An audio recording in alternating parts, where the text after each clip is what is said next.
So we are now in this 5th week of Lent, this season that our church is using to get ready to celebrate the mystery of Easter. And we are so close, you guys. We are so close to getting ready to celebrate all together at Easter. And I'm looking forward to seeing you guys all there.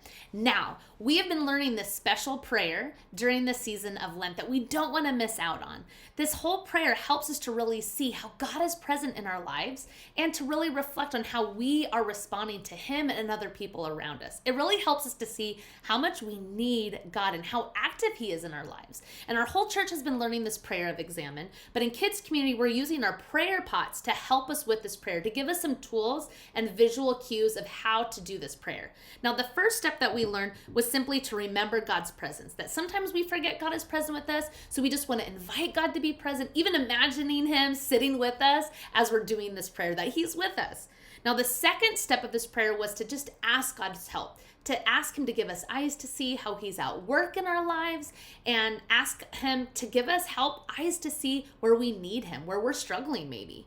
And the third step we learned was to really review our day, to go through every single moment and to think about all these moments of our day, what were highs, what were lows, and how did we feel during each one of those moments.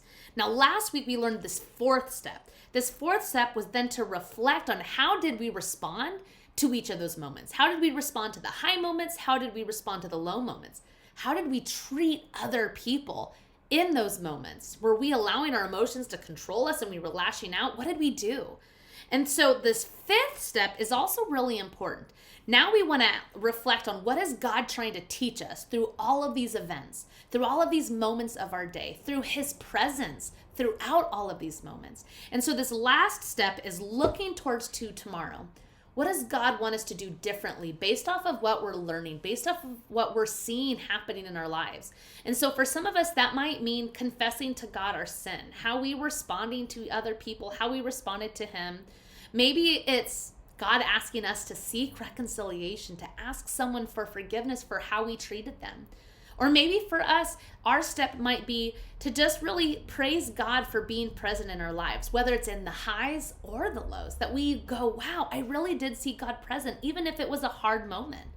And so for all of us, I encourage all of us, try being very specific in this step. Maybe just choosing even one moment where you realized, wow, God was really present. And what are you learning because of it? So we want to practice looking towards tomorrow and allowing God to really give us insight into how He's at work in our lives and how He's growing us.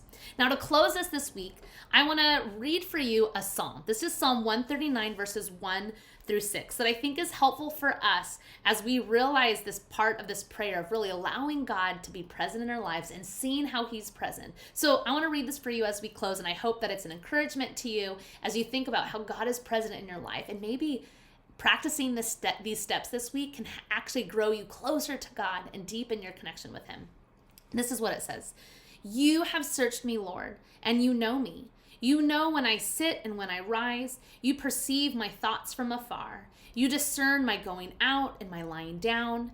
You are familiar with all my ways. Before a word is on my tongue, you, Lord, know it completely. You hem me in behind and before, and you lay your hand upon me. Such knowledge is too wonderful for me, too lofty for me to attain.